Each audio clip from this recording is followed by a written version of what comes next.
ఇదైన కొన్ని నెలలకే మరి మా రిలేటివ్స్, మా మామయ్య వాళ్ళు కాకినాడలో ఉన్నారు. వాళ్ళు మరి అంకిత్ రెడ్డి గారి యొక్క సంబంధం తీసుకొని వచ్చారనమాట. తీసుకొని వచ్చి ఈ అబ్బాయి అయితే బాగుంటాడమ్మా అని చెప్పుకున్న సమయంలో అప్పటికే చాలా సంబంధాలు వస్తూ ఉన్నాయి. దేనికోసం ఎటువైపు చూడాలో ఏది 16 years నుంచి అంటే సేవలో ఉండేసరికి బయటకు ఎక్కువ కనిపిస్తూ ఉంటాం కదా.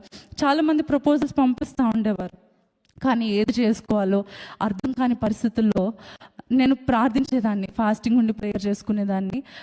చేసుకుంటూ అంటే రోజు ఒక టైం పెట్టుకొని ఫాస్టింగ్ ఉండి ప్రేయర్ చేసుకునేదాన్ని. దేవా, నా జీవితంలోనికి నువ్వెవరిని పంపిస్తావో వారి ద్వారా నేను సేవ తగ్గించకూడదు, కానీ ఇంకా ఎక్కువగా నేను వాడబడాలి, కలిసి మేము వాడబడాలి.